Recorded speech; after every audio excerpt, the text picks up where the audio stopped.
Hi everyone, it's Karen here and welcome back. Today I have a new tutorial where I'm creating a mixed media tag.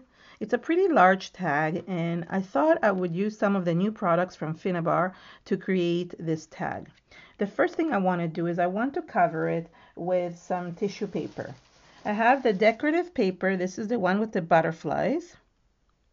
And I am going to cut a few pieces out of it. This is a beautiful paper and it's a really large paper. It's like 27 or 28 inches by 20 inches, so it's huge. It's called Flutter, and I just can't fit it all in the camera, but here is some of it.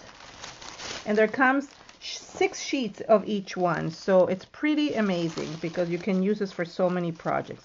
What I want to do is for this tag, I just want this piece here with the flowers, and I'm going to use one of the butterflies as well, but I'm going to cut that out later. So what I want is a little bit of this red part just kind of draping here at the edge of my tag. And usually I rip stuff, but I do want to cut it today only because I don't want to rip the butterflies that are everywhere.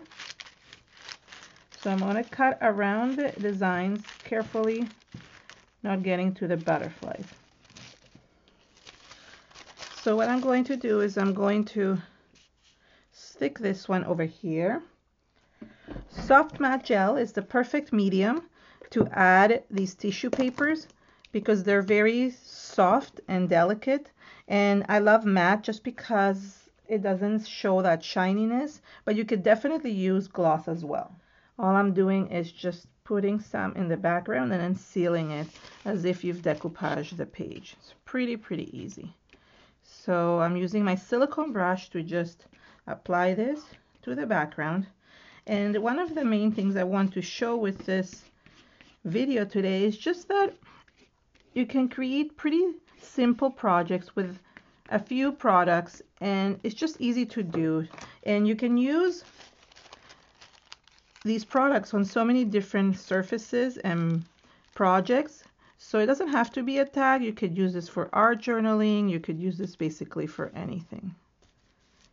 And it's okay if when it sticks to the background, it has a little bit of texture. That happens sometimes. The tissue paper doesn't go straight, and it sometimes rips as well, like you can see here, and that happens as well. If you can't fix it, then it's okay. It's just part of the background. It's a very delicate tissue paper, so you have to be very careful. I'm going to use a brush to basically seal this. The brush is a little bit softer, so I don't want it to rip the paper. Sometimes if you're too hard with it, it could rip, like it did over here in the middle. Now I'm just going to heat set this, and I'm going to add the next layer.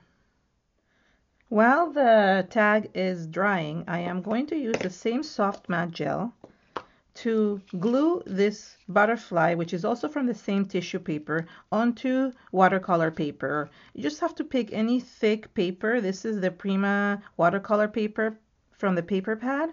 And I'm going to do the same thing. I'm going to glue this to the background. What I want to do is I want to be able to cut it afterwards and use it on my tag. And I wanted that specific butterfly, but I want it thicker than what it shows with the tissue paper, because otherwise it will rip. And I want it to be kind of my focal point. So I want to be very careful when I'm gluing this to make sure that it doesn't rip. This is going to be my focal point from the tag. And instead of cutting it twice, I could have cut all around the actual butterfly, but instead of cutting it twice, I'm just decided that I'm going to just cut it the one time with the paper, so it'll be easier. So I'm just gonna let this dry as well and work on the rest of the layers of the tag. So this can dry first before I cut it. In order to hide some of the imperfections here, what I'm going to do is I am going to use a little bit of heavy white gesso and kind of pound it here at the edges to kind of hide things, and also blend some of the images to the background. So you don't want it to always be so strong, the images, so you could always use gesso to hide some of it and also add some texture. So right now it kind of hides a little bit the imperfections of my cut. I mean, you could cut better, but I didn't even bother because I knew I could use gesso. And you could also dilute the gesso with a little bit of water. So I'm just adding a little bit of water here. And you can do that also on the mat. And that kind of dilutes the gesso a little bit. So it doesn't look like it's so thick. So it's a good way of kind of blending things in and making sure that the background matches the rest. You could also add the gesso like on the side here, add a little bit of water and create a thinner consistency of it. So you could just give the background a coat. Since this background has the gel on it, you want to make sure that it could also have some gesso. You could use the clear gesso if you don't want a white background, but I just wanted a little bit of the whiteness to show. Now you could leave the gel as is, but I find that the acrylic paints work better when used on gesso. Acrylic reacts better. So I'm going to heat set this, and then I'm going to add the next layer. For the next step, I wanted to add some texture using a stencil. I grabbed this stencil from the new Finnabair collection, and I'm also wanted to use the new unicorn effect paste, which is a very shiny, glittery effect that you can add to the background, but it's see-through with a little bit of a white effect. So it looks really, really beautiful. And you can see the shininess inside. There's like little flecks of shininess inside, like unicorn hairs. So what I'm going to do is I'm going to just add this to the background. I mainly want to add some over here in the white area because I really like how it will look over white, and the paints tend to look really nice when you add them over white. So I'm going to add some of it here, kind of blending top and bottom, and then I'm going to move the stencil so you can see the pattern at the top, and I'm going to add some of the pattern at the bottom. You don't need to add the pattern everywhere. That's the nice thing about adding pattern, is that you don't need to do that everywhere. I'm going to add some here at the bottom. You can always move the stencil, or if you want, you can dry the stencil area first and then add the next layer. Just going to add one strip over here, and what I do is I hold the stencil up. Now if you don't want to do that, as I said, you can always dry it up first and then add the next layer.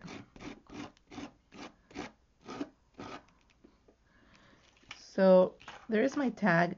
Now this is a very gel-like consistency and it's hard to see, but once it dries it looks really, really shiny. And I'm going to clean up the stencil because you have to make sure you clean up the whole stencil before you work on the next step. In order to add color to my tag, I picked 3 of the new liquid acrylics by Finnabair. I used the True Yellow, the Tiger Orange, and the Carmine Red. And I'm going to use them on the background. And the beautiful thing about these is that you can use very little bit of it, and they're highly pigmented, so you can really add so little bit of them and they will add such beautiful color to the background. I'm going to start with the yellow, but I'm adding all 3 to my mat here so you can see how I'm going to use them. And I'm picking colors that are from the same family, so basically from the same warm colors. That way, when they mix together, they look really, really good. So let's start with the yellow. And what I'm going to do is I'm going to put it here at the edge. And I'm going to let this drip down my page.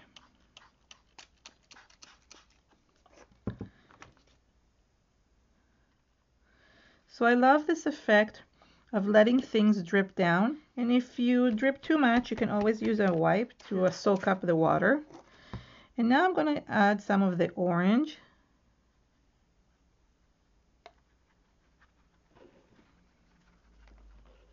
I might turn this around a little bit so it's easier to see.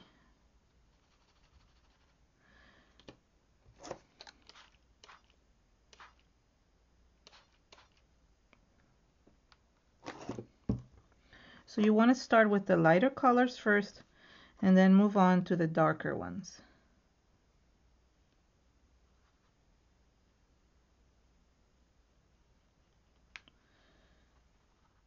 You can see how pigmented and luscious these colors are. Really look amazing. Now I'm going to add a little bit of the red because it's very strong. And I want it to drip down the page. Sometimes you just have to help them drip down the page. Sometimes you want it to do that, but it doesn't always go down, especially if your background is really textured. So I'm adding it here, and then I just add a little bit of water to let it drip.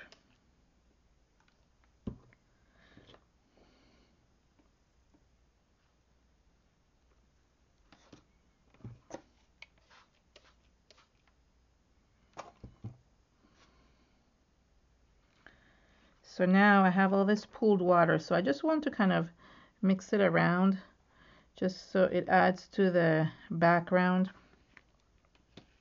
I mean, I'm playing around with the colors. It's sometimes hard to know how much to add, but you just want to add enough that you can see the different effects. What I'm going to do is I'm going to turn the tag around, and I'm going to do the same effect on the other side. So it might look a little bit different just because this one has the tissue paper on it, but it's the same idea.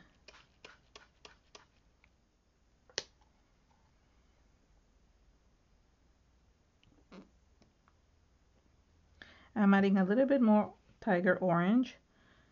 I want to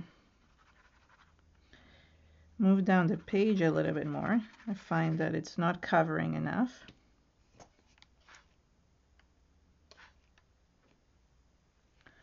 There we go. And what I think I want to do is I'm going to just use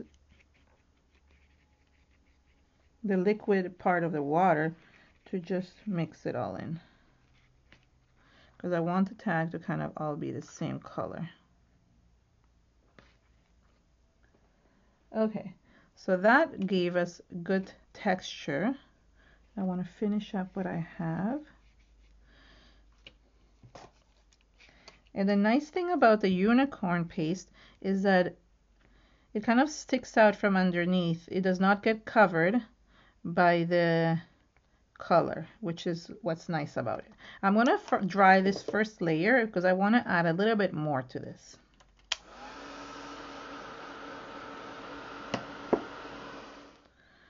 Okay, so I dried this up and I feel like it still needs a little bit more stuff. So I'm going to use again the Carmine red to just add a little bit more to the background. I'm going to turn this around and just wet this a little bit more. And I just want to work the color into the background. I really feel like it's missing some stuff. I also want to add a little bit of black just to add a little bit of a border to the background. This is ink black, and while things are still wet, I add the black a little bit to the edges and let it drip down. So not too much, just a little bit of black at the edges. The same thing goes here. I'm going to add the red first because I feel like it needs to be framed. Add a little bit of water.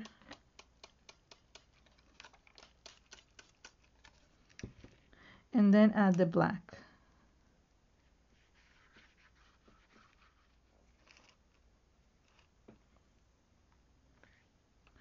But since it's going a different direction, you have to be very careful to make sure that it only adds it at the edge.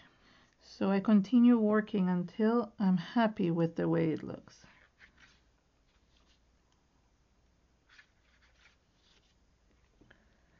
So there we go. So the black adds a little bit more shading to it.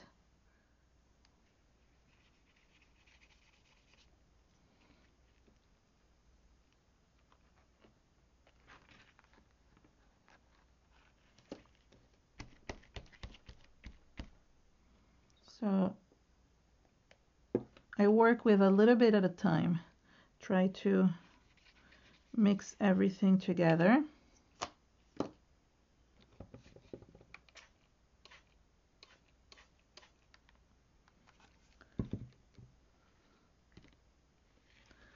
And then let's work on this other side. It's just basically give and take. You put some and then you take some away. Working with these acrylics is really fun because they're liquidy. So you can do so many things with them, as opposed to, for example, the impasto paints are very thick, right? So you can't drip them like this.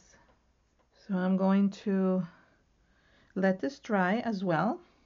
But what I want to do is, while this is drying on the side here for a second, I want to add a little bit of color to this butterfly. But I think I'm going to do it with the yellow, just because I find that it will be the strongest. I want it to stand out from the rest. So I'm going to wet the butterfly and just add a bit of yellow here. I might, you know what, I might even add some more color. Let's see. This is nice. If I add a little bit of the orange here in the middle, that will look nice as well. I like to create a little bit of shading.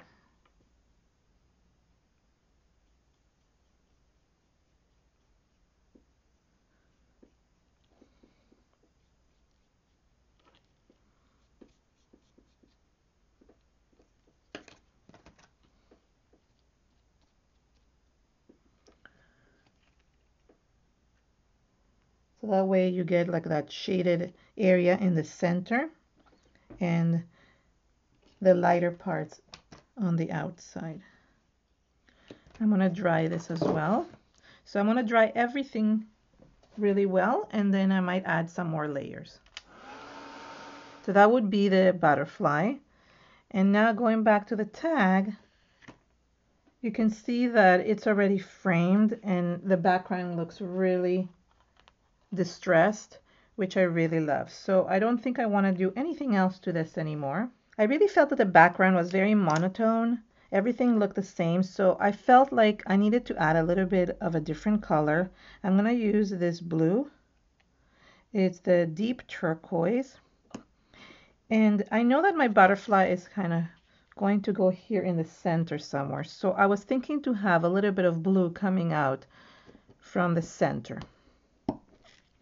So what I thought is to add a little bit of water here and then add this to the center. I find that in order to be able to use a different color that is not from the warm colors like the reds and the oranges, you do need to have it all dried up. So I am drying. So I did have this all dried. That way, when I'm adding this turquoise blue, it doesn't create a big muddy brown. And I can test to see how it looks. That looks really nice. So I just need to make sure that most of it is covered.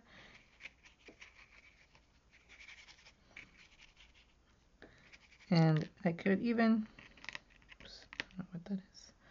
I could even just go back and forth to let it drip. So it really helps to kind of make this stand out a little bit, because the butterfly was kind of getting lost in the background. Now I'm gonna just check this again. Yeah, that's perfect. And now I'm gonna let this dry. For added texture, I grabbed some thread to add to the movement going up and down the tag. And I'm going to glue this with a little bit of soft matte gel going down the bottom of the page, because I wanted to kind of stick out underneath the butterfly. The nice thing is that this will dry clear, so you will just see the thread itself. I'm going to add the butterfly here in the background as well, but I wanted to kind of stick out like this, so I'm only going to glue the center. And then I grabbed one of the new mechanicals from Finnabair. This is these ones. They're Scrapyard butterflies, and I thought it matched perfectly to put that in the middle. So I'm going to glue that one as well. Finally, I'm going to add some of these. These are vintage retro pebbles, art pebbles. I thought they would look really nice on here as well. I'm just going to put them here so I can pick them easier. And I want the butterfly to be on a side slant.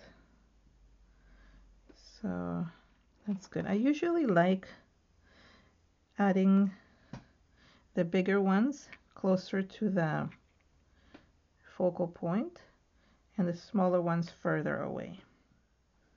So once I glued all the little pebbles, which I ended up adding both yellow ones and a little bit of the orange ones as well, I'm just going to grab a little bit of string and just glue it to the top of the tag. So this is just jute string, but it's the same color as that turquoise. So